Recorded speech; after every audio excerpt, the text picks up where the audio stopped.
Welcome back. Joining me now is Keith R. Wyche, a practicing C-suite executive and speaker who helps companies successfully navigate transition, rapid growth, and change. He's also the author of the new book, Diversity is Not Enough, a roadmap to recruit, develop, and promote Black leaders in America. Keith, welcome to HBCU White House. Alvin, thank you so much for having me. It is such a pleasure, sir.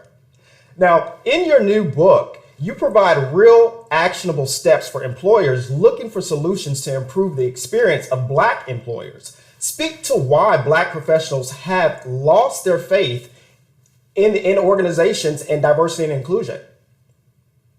Alvin, that's a great question. And really what it stems from is for the past 25 to 30 plus years, with the situations relative to DE&I and affirmative action, there was a hope and a promise for Black Americans that if we were credentialed, we went to school, we did everything right, we performed, that we would matriculate up to the tops of the organizations and to a fair percentage of CEOs and what have you. I think we're 13, 14% of the population. And after 25 or 30 years, you would think that we would be close to those numbers as it pertains to CEO and board opportunities. But the reality of it is that many of us are still at the lower levels or entry levels of management and have not really seen or enjoyed the promise of DE&I. Now, you've been a business leader for almost 4 decades and have mentored hundreds of Black professionals. Why do you feel Black talent turnover is so high? I think a lot of it has to do with the fact that companies do a great job hiring Black talent. They do a poor job of onboarding that talent, developing that talent, and investing in that talent. Worse yet, they don't create environments that are very inclusive. And so as such, many times we feel like strangers in a foreign land, not being valued, underestimated, marginalized, and many just say, you know what, I've had enough. Now, as a millennial, I left corporate America right before the age of 30 to pursue my professional aspirations and dreams. Share with our audience your insight on career mobility and disgruntled millennials.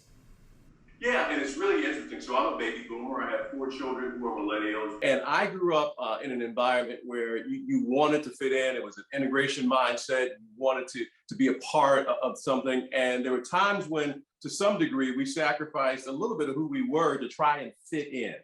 As I look at the millennial generation, one of the things I'm so proud of is that there's a sense of pride and also a sense of accomplishment that says, if you do not value me, I don't stay anywhere where I'm not valued and appreciated. And so as such, many of them are leaving corporate America to pursue entrepreneurial pursuits, which I think is a good thing.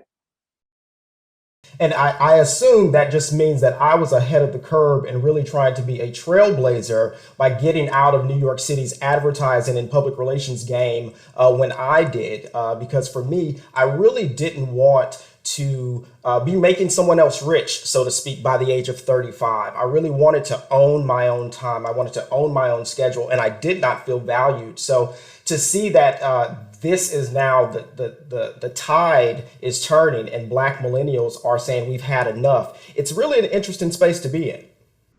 It really is. And again, you think about my generation, 40 years in corporate America. For us, I'll never forget the Holy Grail was a 6-figure salary. 30 years, the gold watch, the pat on the back, the big party when you retire. I think many of our children, my children in their 30s, saw the sacrifices, saw the suffering, saw how dad really had to struggle to fit in, and many times being the only person in the room who looked like me, being in organizations that maybe I wasn't valued or worse yet, not wanted. And so I think they saw that and they realized, you know what, it's one thing to give of yourself to provide for your family. It's another thing to do that and not enjoy what you're doing. And so I think that the millennials, and again, I applaud the generation, they don't live to work. That's not their thing. They want to enjoy what they do. They tend to chase their passions and their purpose. And again, I think that's all good. Now, what are people of color metrics, and how does this system hinder Black and brown people in the workforce? Yeah, and it's one of those things I believe was an innocent situation when it started out where people would lump Black and brown people, different backgrounds into one bucket.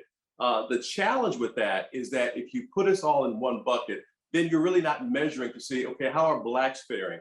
How are Latinx faring? How are those from Indian descent faring? And so too often when you put those numbers together, it's very easy. I'll think of the tech space where if you have a company that's a Silicon Valley high-tech company, there's a possibility that many of their people of color are from India or Indian descent. And so as a result of that, they can have great people of color numbers, but then you peel that onion back and the Latino workforce and the Black workforce is very, very well underrepresented.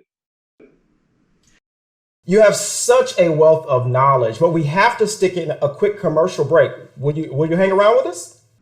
I will be right here. Perfect. Keith will be right with us. Keep it locked. We'll be right back.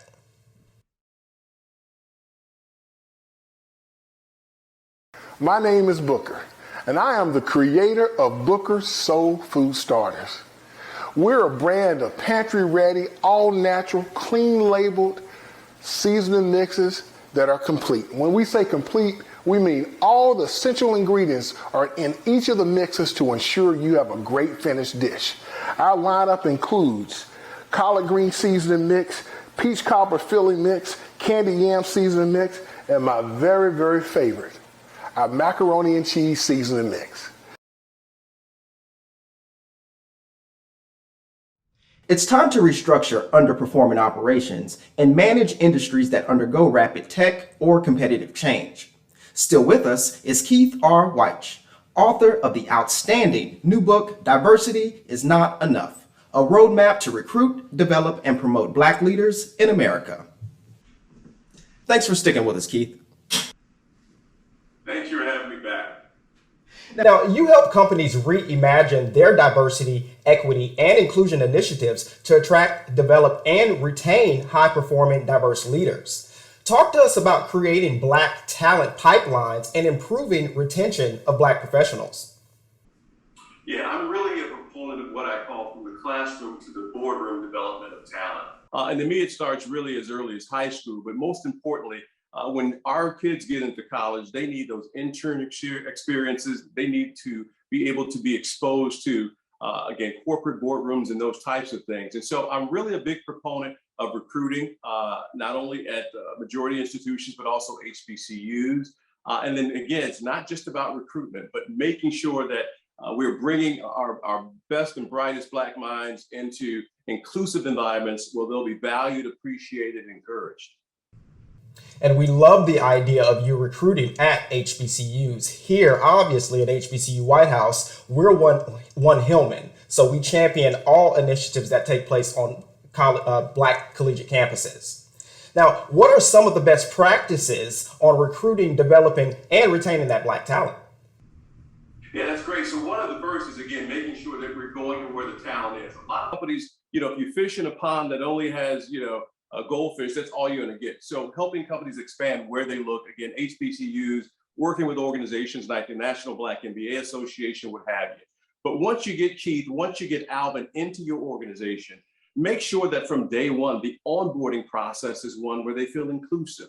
Help them understand the culture. Make sure they understand what's expected of them. Some other best practices, when you have young millennials or young talent, pair them with someone in the organization who looks like them, who can appreciate their journey, can be their internal mentor, and then make sure that you have touch points all along their career where you're seeing where are they, where do they need help, where do they need feedback, and just make sure that, again, from an opportunity standpoint, that you really embrace them. I think it's important because we talk about diversity, inclusion, and equity, and some people get lost in the sauce. I'm a simple guy. Here's how I define it. Diversity says everyone gets invited to the party, and that's great. Inclusion says everyone gets a welcome seat at the table, is valued and heard, and that's great. But equity says everyone gets the same menu of opportunities on their plate as anyone else. And you need both diversity and inclusion, but also equity, because if not, you'll come to the party hungry and you'll leave hungry.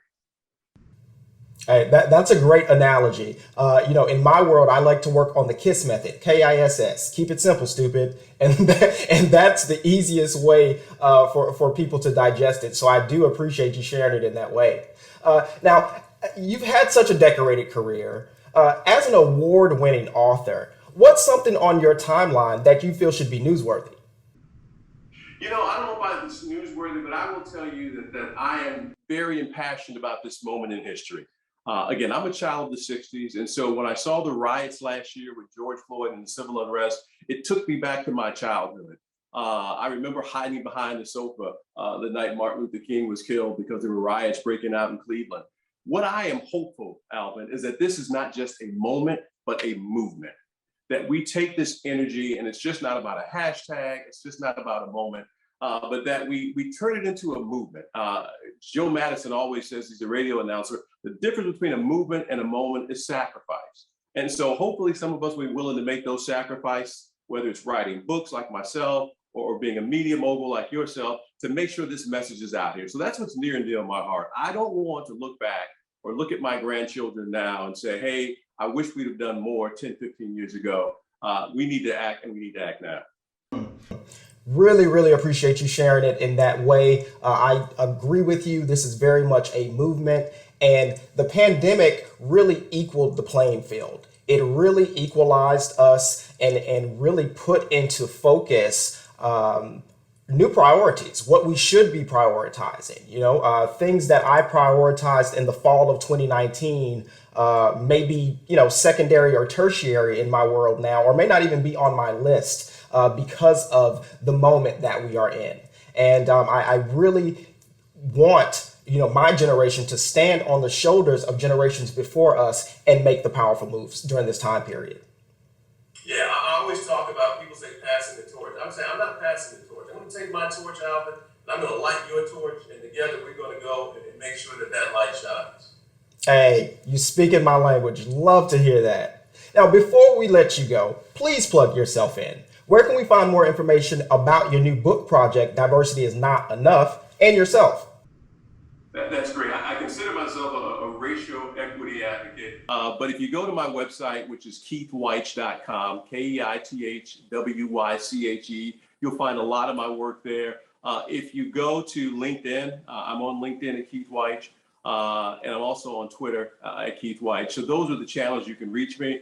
But again, just really appreciate the opportunity to be on your platform. And thank you so much for extending this opportunity.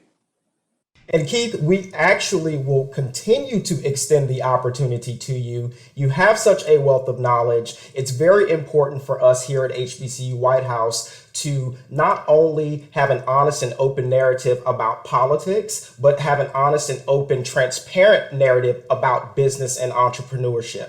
So as a C-suite executive, we value you and we welcome you back anytime. Thank you so much. Keith R. Wyche is the award-winning author of Diversity is Not Enough, a roadmap to recruit, develop, and promote Black leaders in America.